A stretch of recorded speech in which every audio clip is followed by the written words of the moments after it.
This June on How to Fail, we're all about celebrating wellness from the inside. If you'd like to hear more on this, go and listen to my episode with Vicky Patterson. Wellness to me is waking up before your alarm in the morning. And that sounds so silly, right?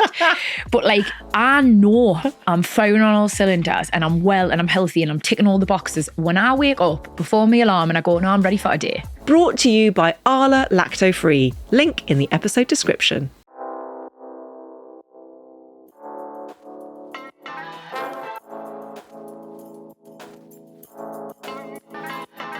Welcome to How to Fail with me, Elizabeth Day. This is the podcast that I started because I wanted to know how other people survived failure and what, if anything, they learnt along the way. This was not something that happened to me. And so it was foreign and it was terrifying. I never could have imagined the consequences being so far reaching. Okay, how am I going to do my CV? Do I put that I worked at the White House? Do I not? My guest today is an activist, producer, and podcaster. She is also, in her own words, the patient zero of online harassment. Her 2015 TED Talk, The Price of Shame, has to date been viewed over 20 million times. She has repeatedly spoken out about cyberbullying and the need to find one's own voice.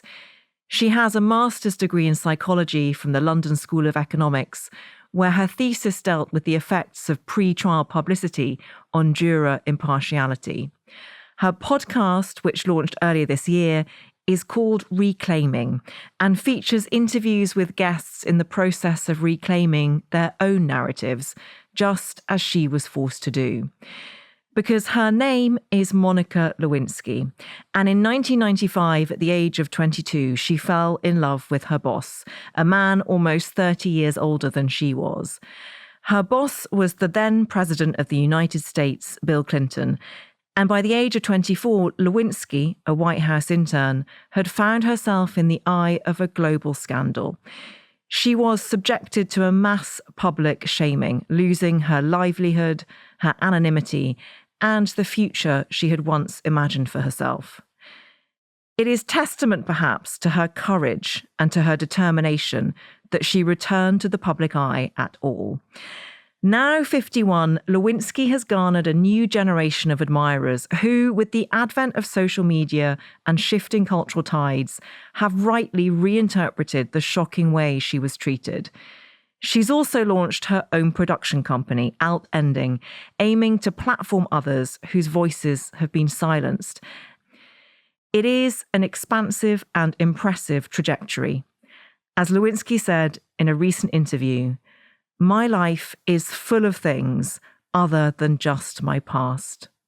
Monica Lewinsky, welcome to How to Fail. Thank you. Thank you so much. I told you before we started recording that you have been on my dream guest list for this podcast ever since I started. So it's a real pinch me moment to have this happen and to meet you and discover that you're so wonderful in person as you are on your podcast. But tell me why that idea of reclaiming and calling your podcast Reclaiming was so important to you. Interestingly, the idea actually started out as a book that I thought I might write. And then it just started to kind of tickle me in a weird way as a thought around that it would be more interesting to explore this landscape with other people. And really, when I started to look at it and think about where does this fall into our culture, I realized there's a very elastic definition of reclaiming that I was attracted to, right? So it wasn't necessarily just someone who had a big reclaiming like mine was over the last 10 years of their narrative and their history. But I think the smaller ways that we might, the different aspects of our identity, I also joke around that when I, call someone a fuckface, but I don't flip them off in the car in LA with my road rage, like I have reclaimed my calm. So there are little moments of reclaiming too. And I think it's kind of an ethos that when you start to look at the world through that lens, you start to see reclaiming everywhere. So that was really where it felt interesting to me. I also get road rage. Mm-hmm. But I appear a very calm and reasonable person in other respects. So it all comes out behind the wheel of a car. Yeah. I don't understand why people get so mad when you want to go faster. Like, it's not like I've said you're bad in bed. I mean, it's sort of one of those things where you think, I'd like to go faster than you. That's also just either let me move so I can go in front of you, or move so I can just go on and be out of your hair. I mean, I don't want to, I totally agree with you. And I don't want to make this profound metaphorical shift, but I'm going to try anyway. Okay. Do you think that part of it is you lost a decade of your life, at least, to what I referred to in the introduction?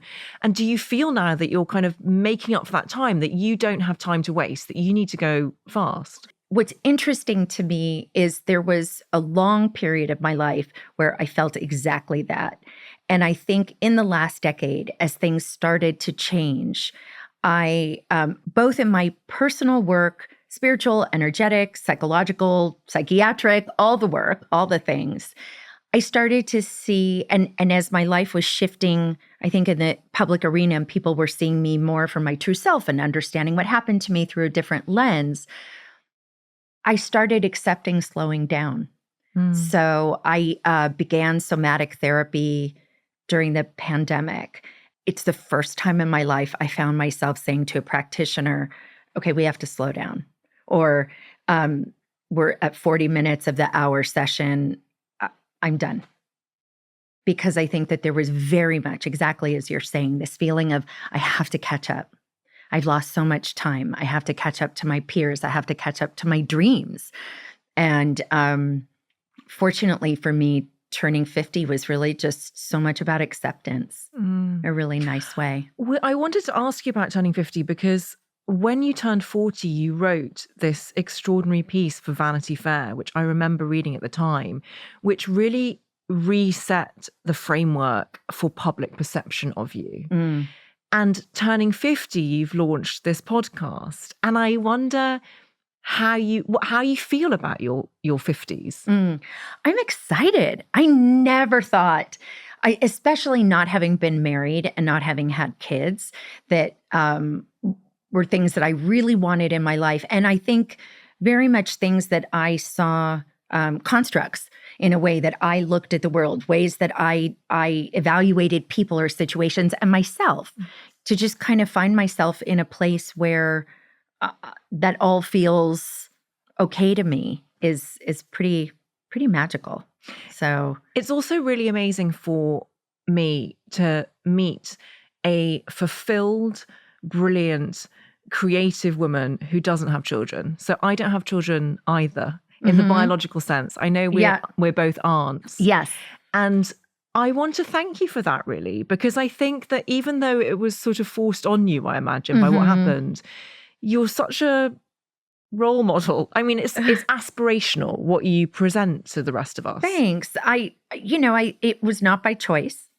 So I think I had Chelsea Handler on the podcast and we had a discussion. I don't know if you've had her on yet. Not yet. Okay. Well, I will plug you to her. Please do. She's an amazing woman. And we came at this same kind of conversation from these two different places of Chelsea really knowing she didn't want to have children. And for me, I did really want it. And I froze my eggs. And my therapist said something so helpful to me. I repeat this all the time.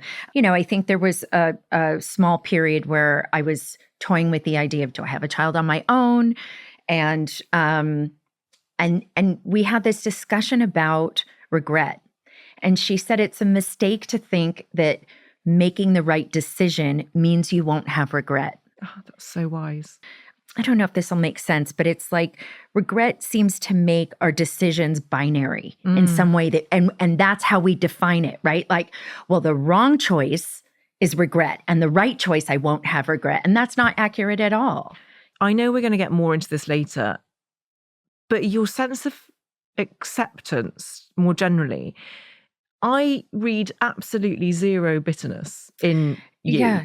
And not today. Well, you're not driving. So. Right, exactly. It's there sometimes, but overall, it's one of the ways I consider myself so lucky. I mean, I've had a fuck ton of unlucky things happen, but I consider myself really lucky to not be bitter, to still be able to open my heart, to still be trusting, sometimes too trusting. And, but yeah, Yeah. So, Because when you're talking about having frozen your eggs and not having got married or had the children that you yearned for and thought you'd always have, that can be laid squarely at the foot of what happened to you when you were in your early 20s. well, my best friend from college will often say, well, it was always going to be hard for you. Really? So, Really? Why? I think I'm a pretty, many of us are complex. I think my complexities are pretty unique. So without getting into it a lot more, but I just always thought that was funny. And I love that she says it to me. Yes. So, because it makes you more than what happened to you as well. I think so. It's also you. I think so. And I think when you have any kind of a big identity shifting loss or failure or any of those things, that it is always good to be reminded of all of who you are. Yes. Right. Even if it's negative. Right. So, I mean, she says it to me lovingly. But it's a good reminder that I can't blame everything on, like, I was kind of fucked up before too. So, I mean, and also, without getting into too many details of things, I also think that there was a brokenness there that led to what happened. Right. So, well, now that's all I want to know about. I'm being that's respectful. for off record. Okay, fine. That's fine, for drinks. Fine. Sometimes. Well, let's get on to your first failure. Yes. And who you were as a child. And I love this failure because it's your first memory of failure and they're so potent. And I also have my own first memory of failure. And yours dates from first grade. So how old are you for English listeners? So 6 or 7. How's that? Great. Okay. Perfect. So you're 6 or 7 and it's a Friday afternoon at school and it's show and tell. And what happens? Well, in order to go to the show and tell that's happening on one half of the classroom, where there's the rug that you take the naps on, and the other half has the desks, is the girl whose show and tell it is that day, and she's brought in a bunny. But the rest of us are still sitting at our desks, and we've been given a new math assignment, and you can't go to the show and tell on the other side of the room and play with the bunny until you finish the math assignment. In a very weird twist, for me, like math and school things just came quite easily to me then.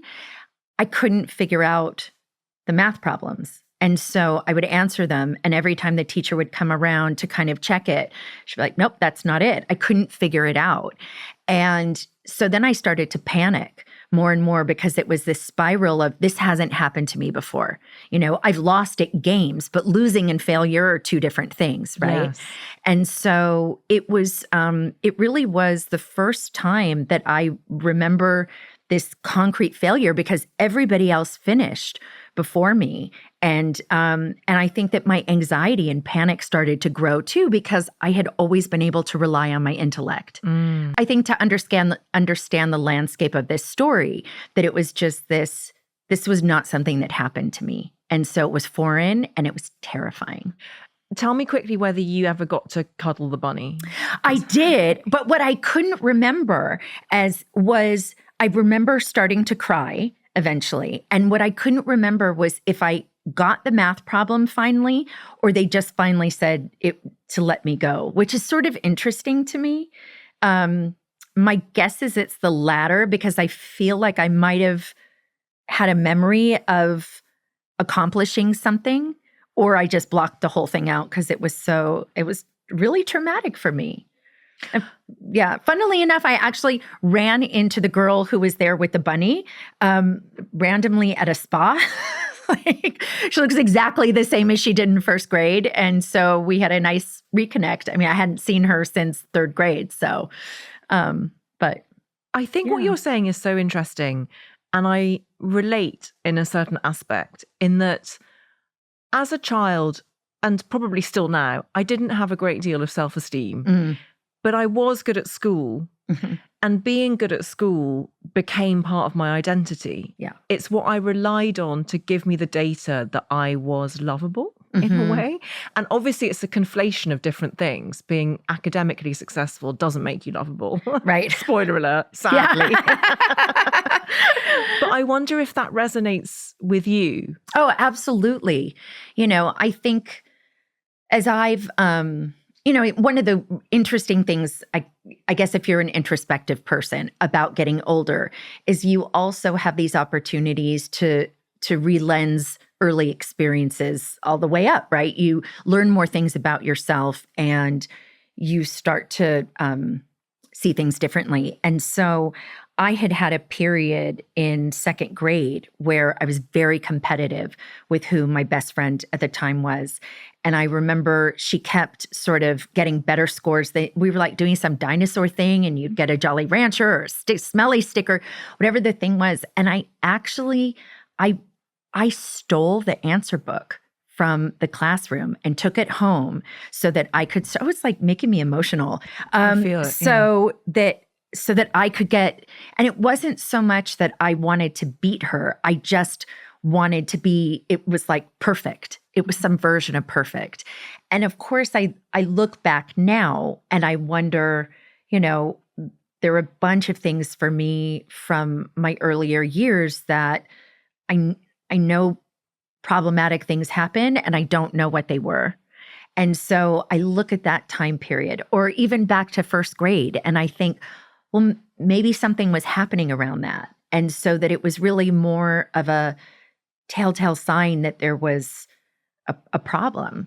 But we just kind of, we didn't live in a world that looked at things that way at the time. I mean, I had and have very loving parents who, very, I think my dad spent a lot of time with me doing the projects for school, the dioramas and all those things. And my mom was very attentive, but parents just didn't have a kind of a way of looking at things back then. You mentioned your parents, and I know that they got divorced when you were a teenager. So I wanted to know what kind of effect that had on you, if any. It was all very complicated. And kind of when I was in my 40s, it also became clear in a therapy session. Was saying, I've talked about this before, but I was saying something to my therapist and about having lost my virginity. And I was like, well, I was 19. I was like, well, technically I was 14, but it didn't count. And so I realized later that some of what I had labeled upset from the divorce was actually this thing that happened to me at camp the summer before sorry. Yeah, thank you. It was complex because we didn't have language for things back then. And I had liked the person, but I was 14. I didn't want to have sex. I didn't know that's what was about to happen. And I tried to dismiss it away with my therapist of like, well, he stopped when I said to stop. And, she's like, no, that's just an unwanted sexual experience. It was very hard for me to accept that.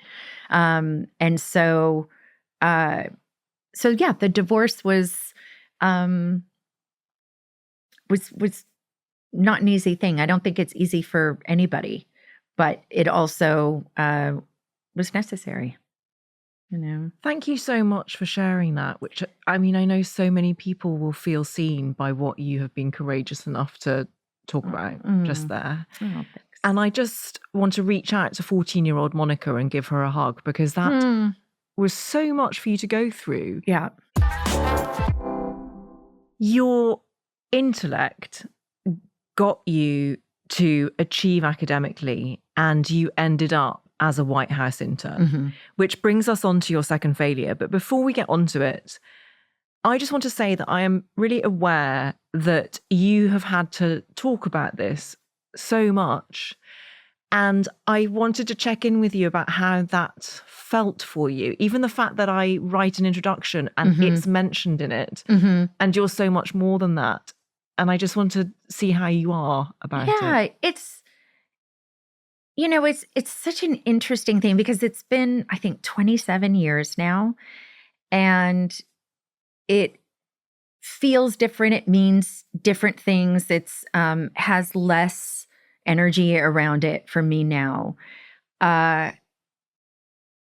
Would I like there to be a point where that's not the first thing that's part of the story? Sure.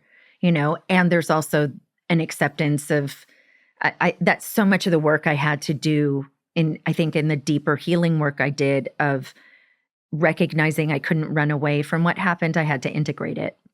Yeah. So it's fine. Like, do I cringe a little inside? Yes, I do, but it's one of those accepting what is, right? Yes. So your second failure is about a time when you had done your master's degree in social psychology at LSE and you were trying to get a job and you weren't able to. Yeah. No. Tell us that story.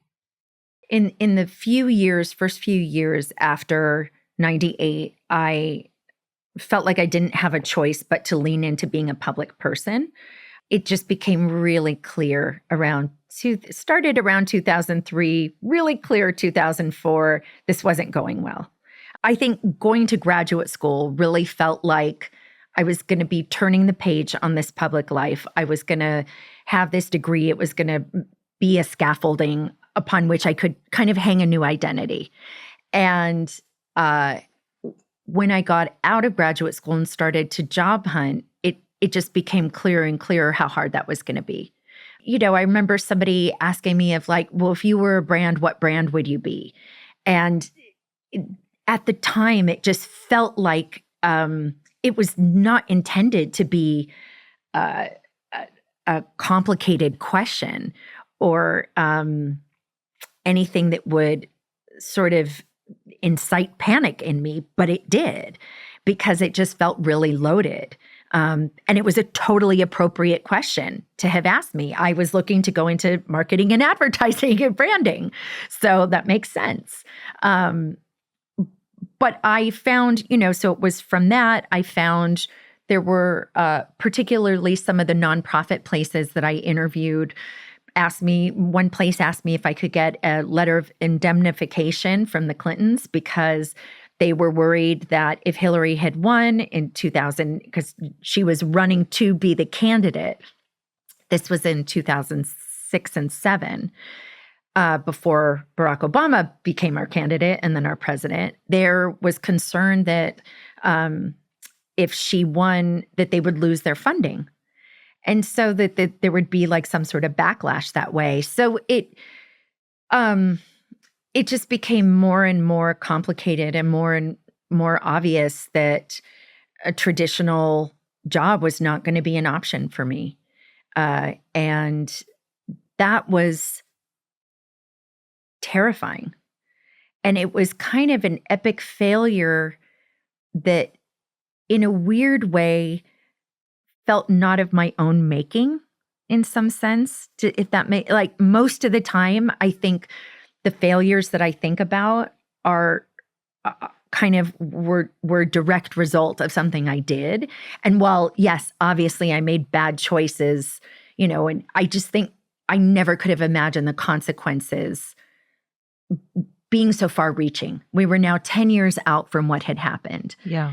And that was, so I think I had, and also just the complications of things of, okay, how am I going to do my CV? Do I put that I worked at the White House? Do I not? Do I put my name? Do I use a different name?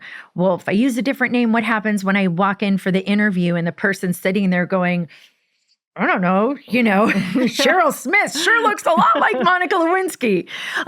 Like, how do you even do Nightmare. that? So, and then you've also started out a professional relationship with a lie. So, there was complication there. Then there was, okay, in which states could I, interview for jobs? Because I can't not have a support system somewhere.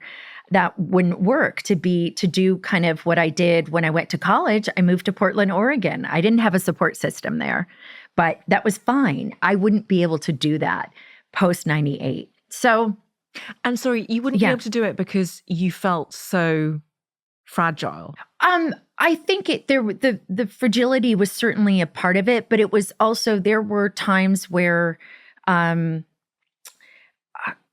would happen in the news and this would rear its ugly head and paparazzi would show up somewhere. So if I didn't have a support system in the city, who was going to come help me? It was, and I just think that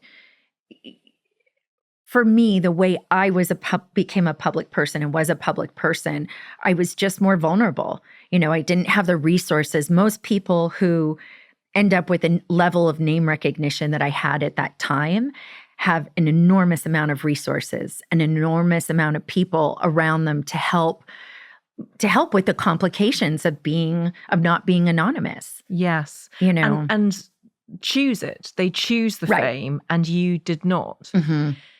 I grew up knowing what happened to you. Mm-hmm.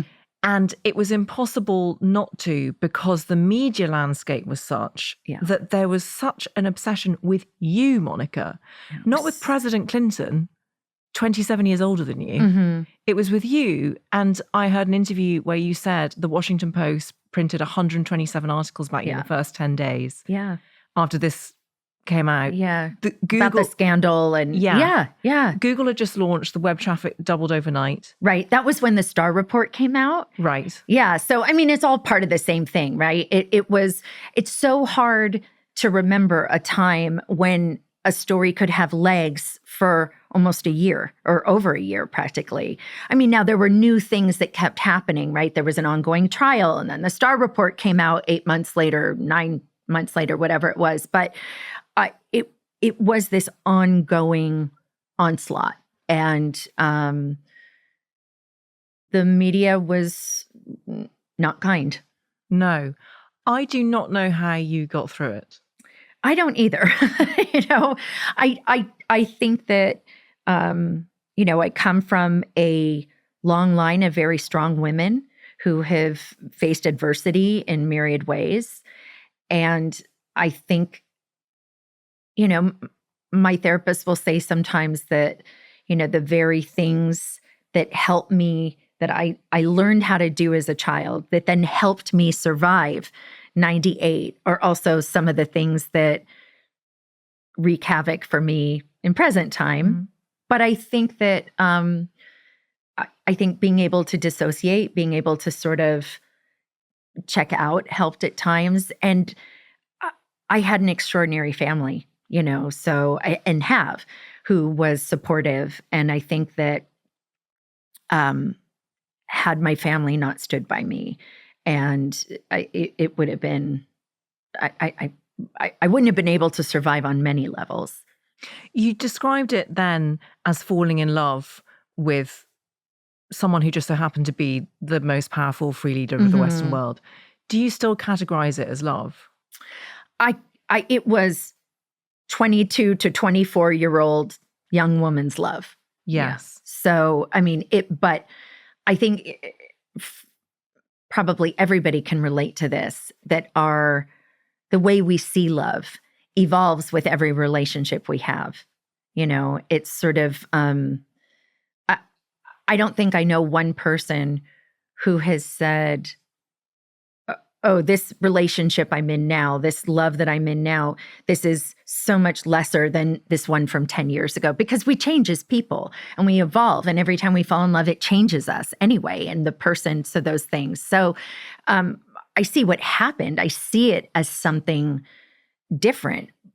But yes, that's what I felt, was like, I think there was some limerence there and all sorts of other things, but that's how I saw it then. And I think, it was also an abuse of power. It wasn't a relationship of equals. No, but I think that's sort of the power aspect, but it wasn't sexual assault. So particularly when we have conversations around Me Too, I think that that's, something we're looking at. But it was, considering that, even though it was a family friend who was a big donor who, had recommended me for the White House internship program, I had written an essay that had me writing, not Xeroxing, for the internship. And that I then got a job on my own before the relationship started. So my very first job out of college was working in the White House.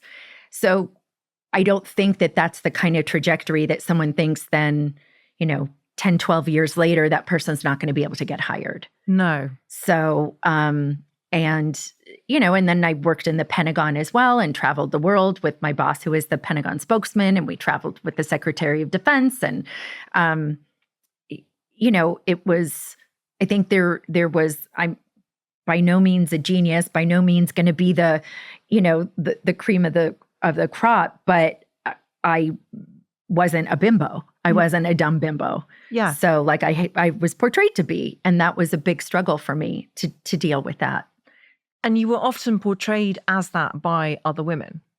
Often by other women, but I think that was a narrative that was crafted and put out by the White House. So I think it was picked up. That mantle was picked up by a lot of women, but so. What do you think this whole period of your life taught you about love and trust? Because there were so many ways in which you were betrayed. Mm-hmm.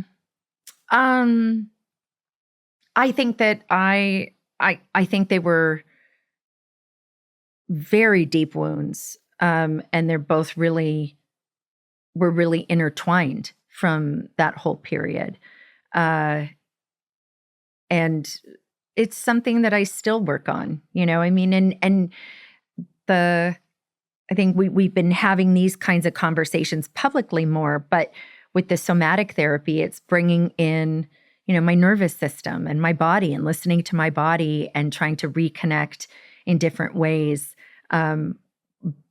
because of betrayal and because of love and those things. So I think it's ongoing work for me. I think it's ongoing work for probably everybody in different ways. What is somatic therapy for anyone who's not so familiar? it's okay. I'm probably not going to give the best definition, but how I think of it is, when you go into therapy, you're talking about your thoughts and your emotions, and you're sort of using your emotions as the landscape to have those discussions. And somatic therapy is really about the body. It's checking in with the body. It's being aware of what the body is doing, what the body is reacting to. And yes, you use words and their images and all sorts of things to communicate that to someone. So it's not necessarily nonverbal, but it's really reconnecting. It's sort of remembering that these are all the parts of me. So that's what you work on, calming the nervous system, toning your vagus nerve. So if you could take away this period of your life where you were unable to be anonymous, you were unable to get the job that you deserved because of what happened, would you take it away? Oh, sure. You would? Yes. Yeah. Yeah. Even though it's made you who you are now? Yes. And I, love and appreciate who I am now. But I think for so many different reasons, I would have liked a more normal life. Yeah. So I would have liked to have had a more normal trajectory.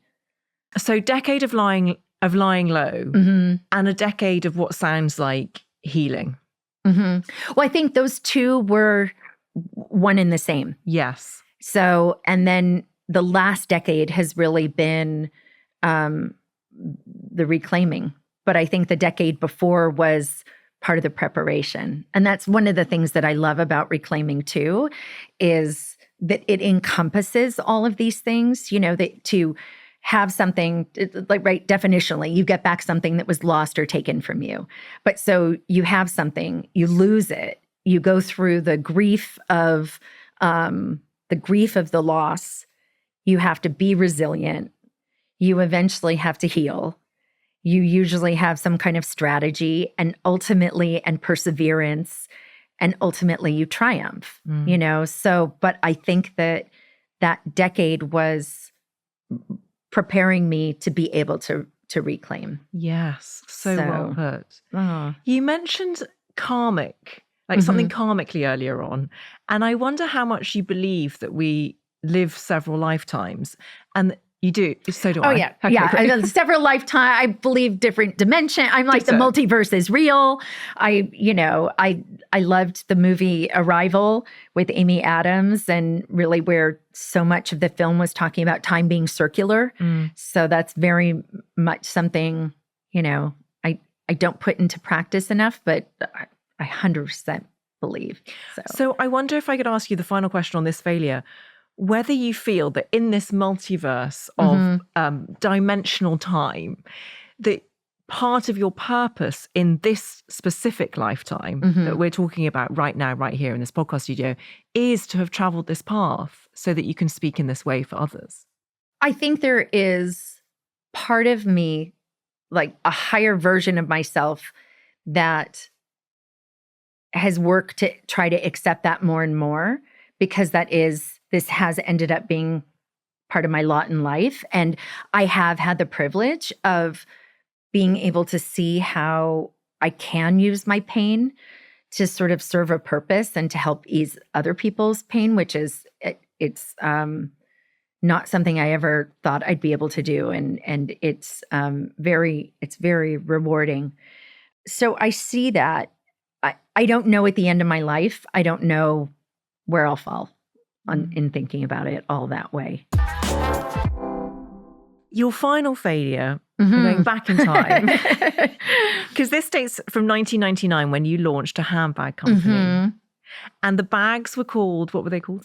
Made Especially for You by Monica. Yes. And what kind of bags were they? Tell us. So they were unstructured bags made with upholstery fabric, and they were unstructured, and it came out of everything that happened. It started because of what happened in 98, that I couldn't leave the house, and my stepmom taught me to knit. And I had seen a bag that I really wanted to carry my yarn around, but it was too expensive. So I had done costume design in high school. So I designed a bag, and I made it on my stepmom's sewing machine. And then, a couple other friends wanted it, and eventually it became a business. And I loved doing it. I loved that, the creativity that was in there. There's something about creativity and failure that I think is really beautiful and intertwined, because creativity, in a way, it relies on you being liberated enough to make mistakes. And so do you think it opened up that part of you again that was like, it's actually okay for me to explore? I think what comes up for me that is more reflective of that is I started doing my own sort of self-directed art therapy a couple years ago. And the fact that it's just for me, there's not an end goal with it. And it's just sort of, I hate the word honoring, but it's honoring the creative process. Yes. Or the kind of creative process within me, so.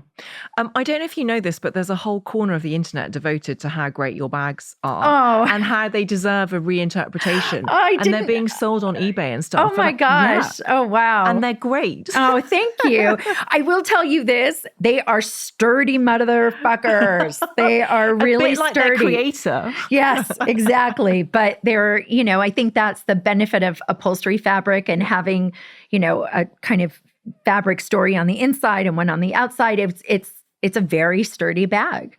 So why is this a failure?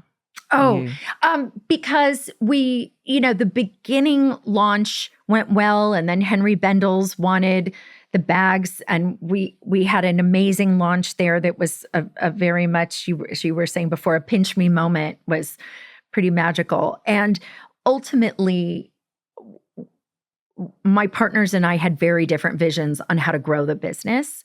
And so we ended up closing it.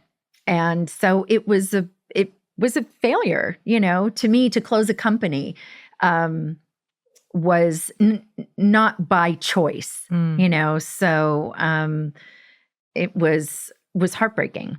I actually really love it when people choose business failures for this podcast, because they are so personal and it does feel so devastating. And you said to me in the email that there was something to do with not taking the advice of your lawyer. Right. Yes. Well, I had I think that I was very eager to get going and was in business with really wonderful people. And so I kept saying, nothing's ever going to go, like, this is all fine. It's all fine. I wouldn't listen to them. They wanted to make changes in the contract. And I was like, no, it's fine. It's fine. It's like, what the fuck did I know? These are people who went to law school, who work in a very good law firm because they know what they're doing. And it ended up making things very complicated on the exit. So I exit as if I exited, as if we sold the company, but in the dissolution. But there's, that's all water under the bridge. I still am in touch with them on occasion, so I've seen them since then. And great people. We just, came to have different ideas on how to grow something. And what do you think that failure taught you? To listen to my lawyers, and in fact, I even, recently had an instance where my lawyer had been pushing me to sort of button something up a little more, and I was like, no, it's a friend, it's fine, it's all fine, and then I felt a little burnt after. So I'm not always good at learning those lessons, but I think it taught me to try to, I haven't perfected it, but I think to try to find a balance of being hopeful and dreaming, but also having my feet on the ground and also being really mindful of when something goes wrong in a business, it needs to be addressed, whether it's sort of communications or other issues. And I don't think you can just kind of keep moving on from that. So that's very wise. And I also think talking about this just makes me meditate on the idea of instinct, because I think particularly with women, we often have very strong instinctive responses and thoughts and feelings and beliefs. And yet many of us have been socially conditioned out of trusting them. And you had an extra layer of being conditioned out of trusting your instinct, I imagine. And I wonder where you're at with trusting your instinct now. Yeah. I think that there are some lanes where I feel very confident trusting my instinct. And then there are ones where I doubt myself. And I'd say 60% of the time I was wrong to have doubted myself. Right. I'm not always right. My instinct wasn't always right, but right more often than not. And I think sometimes what's a little complicated is there could be a murky place between, wishful thinking and intuition, and trying to kind of tease that out and remember that intuition is usually a whisper for me. And so, if I've gone looking for the whisper, it's probably not a whisper, but I don't know. I'm not sure if that makes sense, but it does make sense. Yeah, and I think that's very wise, that generally if something's shouting at you, it's because you want it to be true. Or it's just you behind the wheel of a car. Right. Yes. Shouting at someone else who are going too slowly. Exactly. I have absolutely loved meeting you and ditto. Talking to you. Honestly, Monica, I cannot thank you enough. And I wonder if we could just wrap this up by asking you what the process of thinking about failure for this podcast was like for you. Well, I struggled at first. So I think I was supposed to, have it to my publicist the day before.